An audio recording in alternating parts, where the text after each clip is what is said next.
Hey there, friends and fiends. Ins here with her first official free-to-play MMO review. I decided to go with Eudemons Online since I've played it before. It's put out by a company called TQ. They've made a few other games that I might review later on, but I just decided to start with this one.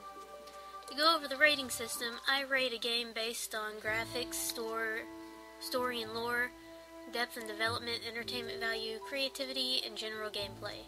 Each positive rating per category earns a shuriken. I know, very ninja of me. It will give them a total of 6 if they're like the best game ever, according to me. Yeah. Colored shuriken mean that I am particularly impressed with something. As for the graphics, they're kind of pixely on this game, and lack much detail, especially in the characters. I can tell a brick is a brick and grass is grass. It's not Minecraft pixely, but it's not Diablo 3 quality graphics or Guild Wars 2 quality. As for story and lore, they're there, but don't play that much of a part of the game, at least not as much as the grinding and dodging PKers just to get to the story. There's a lot of PKers in this game, it's very PK heavy. Holiday events are fun and have quite a bit of the story and lore involved with those, but other than that, it's not that much. It's not really heavy on the story and lore.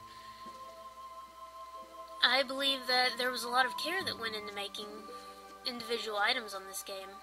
It gives it a developed feel. There are a ton of features here that give a sense of depth. Most of them are to be bought in their cash shop, which you will see later in this video. While the game is entertaining for short bursts of gameplay, grinding for gold and levels does get old after a while. Couple that with the fact that you can't get good items without paying real life money in the cash shop, getting lucky during an event, or getting lucky enough to get something that you can sell for cash shop money called Eudemon points or EP. It can get really, really annoying because you're sitting there going up against other players in Legion War or out just in the world, and they're so much higher than you because they bought their stuff. Can get quite old after a while. And again, I have to go back to the number of different items and features in this game. Most of them cost Eudemon points, CP, and like I said earlier, they're bought with real money or traded for in-game. However, the unique mix of Chinese and European culture in this game definitely draws one's attention.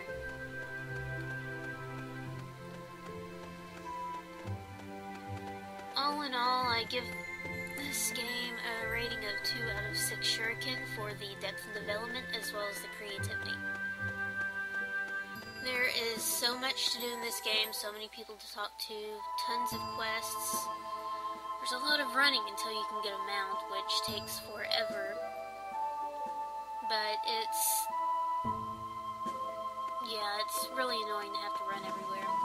There are teleporters, but they only teleport you to different areas, so it's not that great. As you can see from this video, they're actually having their Halloween event right now, and I couldn't really get the gist of it, but it seems like if I could understand it better, like find a guide on their forums or something, I'd be able to have a bit of fun with it.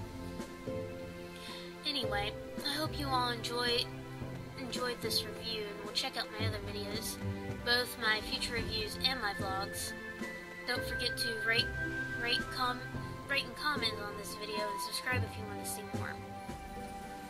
I now leave you with the rest of the gameplay. I'll try and tell you as much about it as I can as it goes along.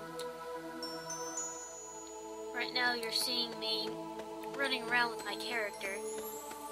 whenever you make a female character, they come out with this short orange hair that looks absolutely retarded.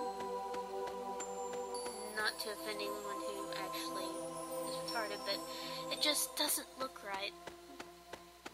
I wish they like start them out with shoulder-length brown hair or something like that. Something a bit more neutral than short orange hair. They do give you a newbie pack, but some of the newbie pack items you have to pay EP in order to get them, and that's kind of annoying. To be quite honest with you, this game is very, very money hungry. It is after your real life money. I honestly do not like that very much. As you can see here, I'm opening up the free items in the newbie pack as much as I can. The 1 hour of God's blessing.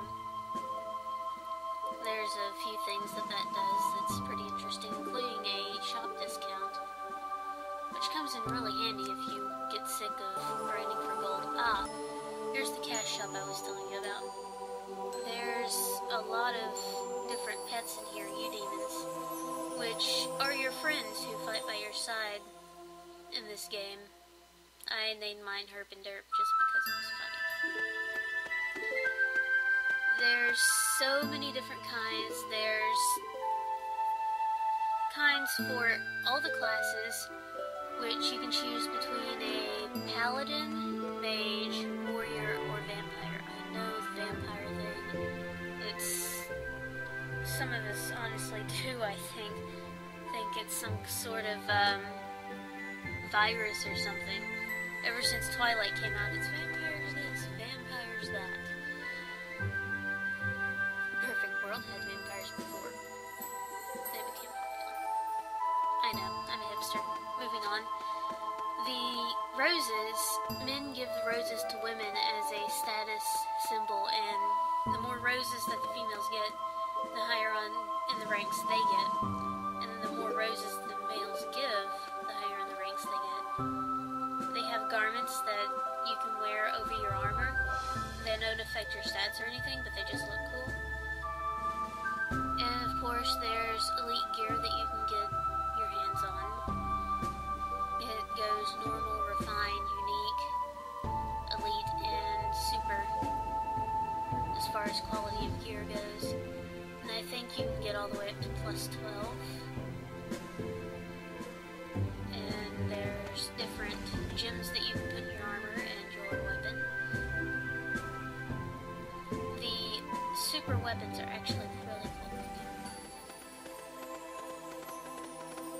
You see what I mean by the fact that they went through a lot of trouble with the items on this game? I should have tried on a few of these garments for you guys, so you can see exactly what they look like. But as you can see on the screen, some of the people around me are wearing them. The girl in the purple dress there, if you saw her, that is a garment that just happens to be one of my favorites. People with glowing weapons, they're obviously wearing... they obviously have super weapons equipped. It's really awesome. Of course, there's the housing system. Well, I say housing very loosely. It's pretty much just another status symbol, something that gives you a couple more battle power. And then, of course, all these NPCs that you can talk to for different things. Legion War, Family War, shopkeepers of different kinds, teleporter. Someone has a pumpkin head. That's neat. Oh, that shiny thing back there is a big dragon. It looks awesome. I forgot to, I think I forgot to show you guys that. But I recommend playing the game at least a little bit for like I said, short bursts of gameplay until you get bored of grinding like I do.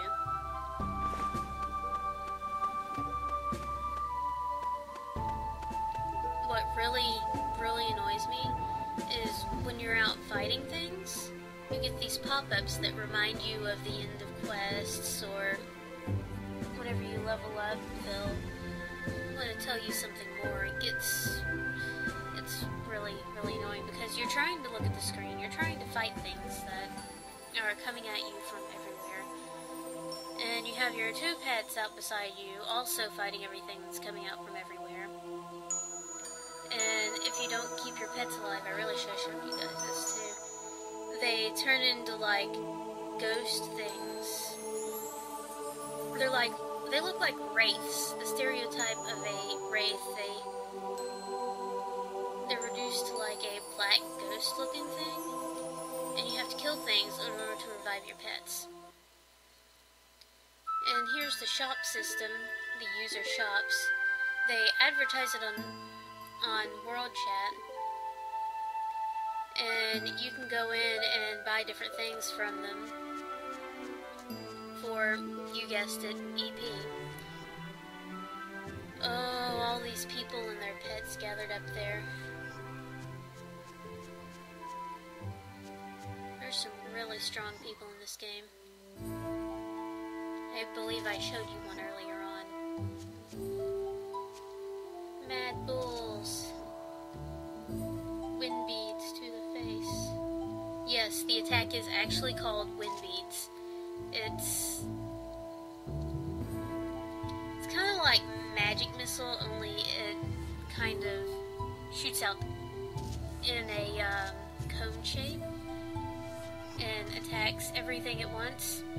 It's part of the reason why I chose to be a mage, to show you guys this, because I like that attack. I like the fact that I start with that attack. The other little ghost things on the screen, the white ghosts, as soon as I find another one, right there, those are part of the event. Normally those wouldn't be there. I was killing those guys and getting pumpkins from them earlier. It was weird. I've never actually been on the site for their Halloween event, so I honestly have, there's the pop-ups that really, really annoy me.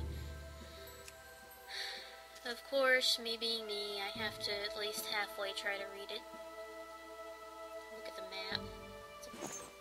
This is just the first area. And of course the mentor system. Mentor system is alright, it's just not the best thing in the world. I mean, once you get a mentor, you never hear from them again usually. Sometimes you might get lucky and meet up with them again. There's my overdrive, well, you might call it an overdrive skill. It is a very high attack power. This particular one, and you can get several others. This one can only attack one enemy at a time, and apparently it doesn't work on ghosts for the event. Go figure. There are other elite skills that will up your defense or something of that nature, but anyway, like I said, please rate or comment, and if you like my videos, please subscribe. I do vlogs, I do gaming. Well, I just started doing my gaming, and I really hope this turns out well. I'll see you guys around. Bye-bye.